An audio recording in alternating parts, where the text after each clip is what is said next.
La boxe, qu'on nomme noble art, parce qu'on se combat avec des gants et sans coups bas, montre souvent deux futurs adversaires qui tentent de s'impressionner à la façon des mâles qui s'affrontent dans la nature, sans laisser paraître une once de peur, de doute, de faiblesse. Dans certains groupes, en certaines circonstances, il est interdit de montrer ses failles.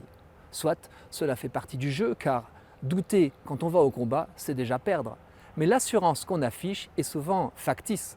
Savez-vous que l'ours noir qui se précipite vers vous en faisant grand tapage a toutes les chances de se dérober au dernier moment pour fuir? Il n'a montré sa force avec excès que pour cacher sa peur et ses doutes. Il est vrai qu'il est conseillé, devant une charge d'intimidation d'ours noir, d'user du même procédé, de rester debout et de hurler en faisant de grands gestes pour marquer sa supériorité. De la même façon, j'interprète souvent une attitude dominatrice ou des propos péremptoires comme un manque d'assurance.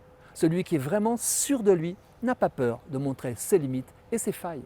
C'est quand je me reconnais faible que je suis fort. Assumer certaines faiblesses me semble même utile dans un débat, car cela montre aux auditeurs que nous ne jouons pas un jeu, que nous sommes sincères et vrais.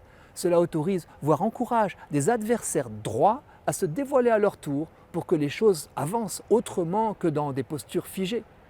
Alors qu'une attitude dominatrice verrouille le débat, montrer ses faiblesses permet de rejoindre l'autre sur son propre terrain, car qui peut, en se regardant dans la glace, se trouver vraiment solide, invulnérable?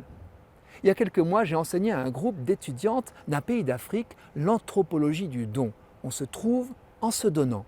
Et la culture de la vulnérabilité, nous sommes tous interdépendants. J'ai bien senti que pour ces jeunes filles, paraître faible était impensable. C'était une faute, un interdit, un tabou.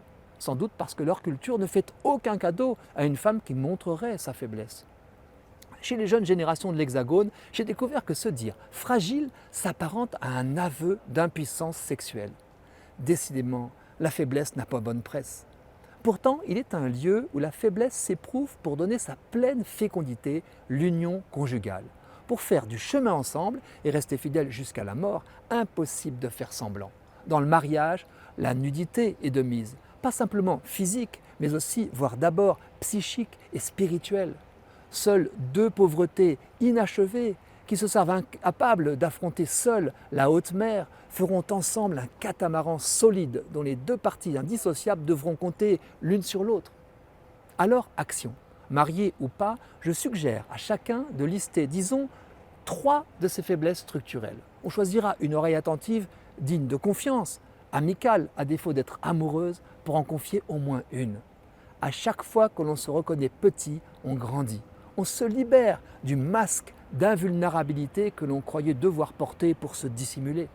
Et l'on ouvre la porte à autrui. Car on peut ajouter « j'ai besoin de toi ». N'est-ce pas ce message de faiblesse qu'ose incarner le Tout-Puissant ?